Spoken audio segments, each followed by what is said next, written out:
Alright, we got halftime and looking a little iffy so far. Arizona holds a 24-6 lead. Philadelphia is, I don't even know. They're making so many stupid things. They've, had 3 good opportunities to get it in the end zone. They had to settle for field goals. They missed one.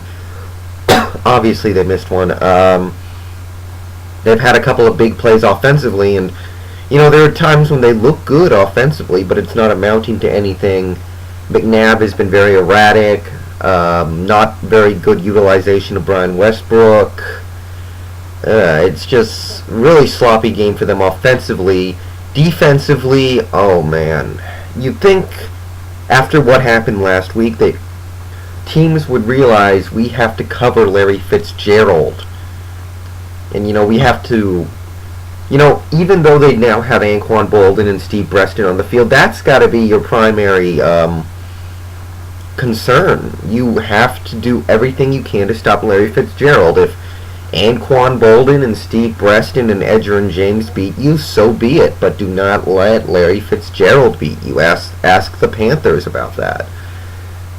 So 18-point lead for Arizona. Philadelphia just committed 3 stupid plays on that last defensive drive to allow Arizona to get into field goal range. There was a really dumb roughing the passer, a 3rd and 15 conversion, and a 15-yard gain on 3rd and 18 that set up the field goal. So, again, they're not covering. They just started, actually, just a couple minutes before the half. They just started getting pressure on Kurt Warner.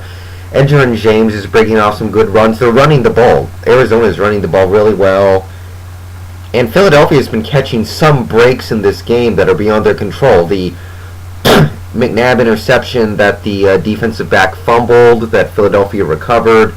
The huge Kevin Curtis play obviously was something that they created themselves, but still. And there was that kickoff that nearly got recovered by Arizona, but it ended up touching a Philly player out of bounds. But they're not taking advantage of it. But it's an 18-point deficit. That's 3 scores. We know this Philadelphia offense can be really, really good.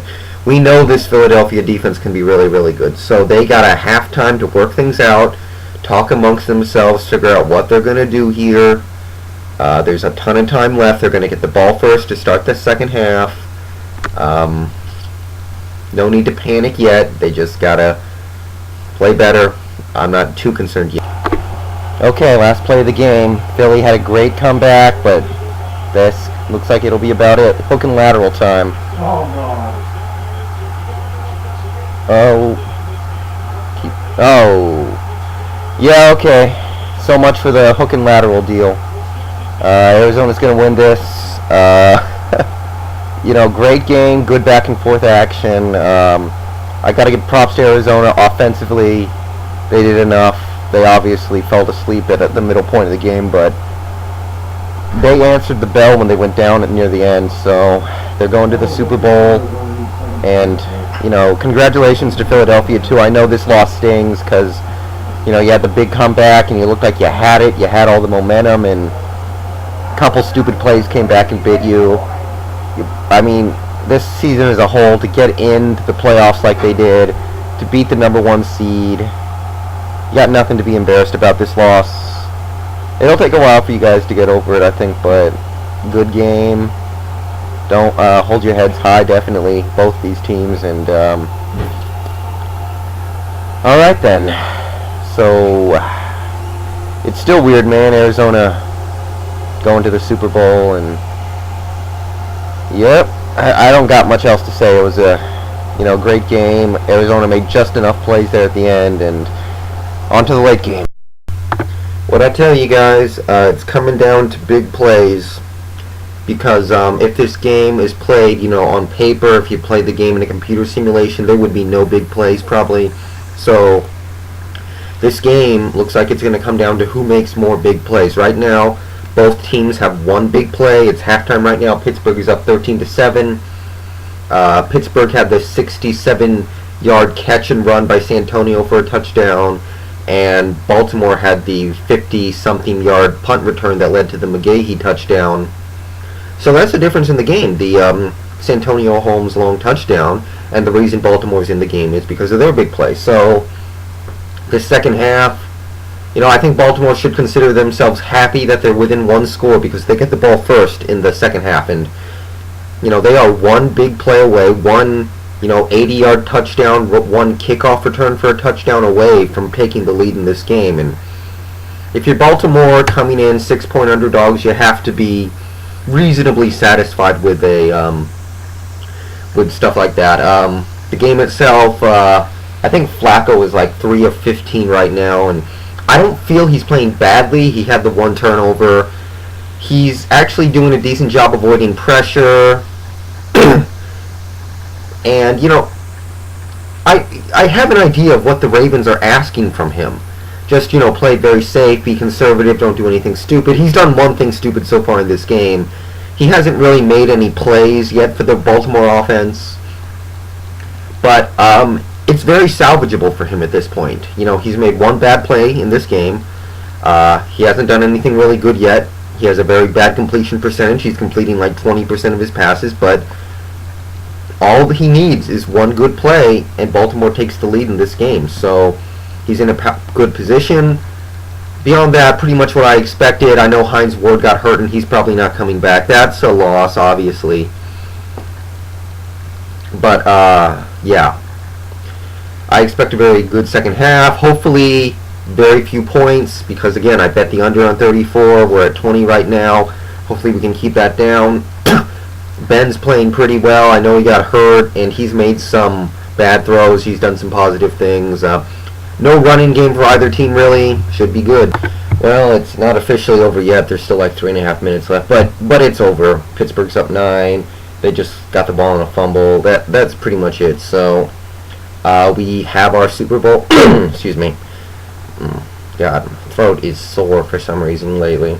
Anyway, we have our Super Bowl matchup. Pittsburgh taking on Arizona in Tampa in 2 weeks. We'll talk to that in a little bit. We'll get to that in a little bit. Right now, this game, I got to give credit to Baltimore for staying in it because they could have easily folded at any point. They kept losing corners. Corey Ivy went out. Samare Roll's already out. Chris McAllister's been out all year.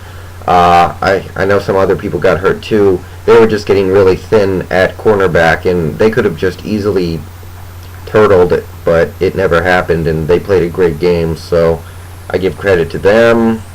And, they had a chance right at the very end there. They had the ball with 5 minutes left, actually less than 5 minutes left. They were down by 2. They were starting to get a little drive going, and Flacco tried to make a play on 3rd and 13, so I guess you can't really fault him for that. Pick 6 pretty much ruined my day. Remember, I had Baltimore against the spread, which was looking fine until the pick 6. And I also had the under on total points, which was looking good until the pick 6. So the pick 6 pretty much ruined my day. Thank you very much. It's not that big a deal, though. But, you're going to look at the numbers. You're going to see Joe Flacco, not very strong numbers, but I think he played a little better than those statistics would indicate. But, he never was able to make a big play. That's what he's done this postseason. Every game he makes 1 or 2 big plays down the field, and that's just enough to get his team to win. In this game, he couldn't do it.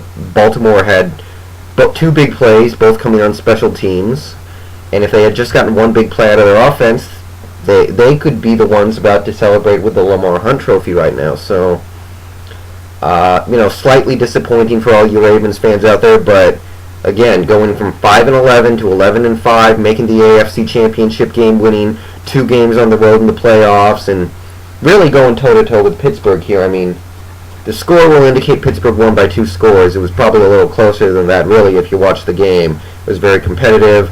Baltimore went down 13-0. They went down 16-7. They kept fighting, and they had a chance at the end. So credit to everybody involved. And, well, 1 game left. 1 game left. I don't know what to think of this one quite yet, but we'll talk it through at some point, I'm sure.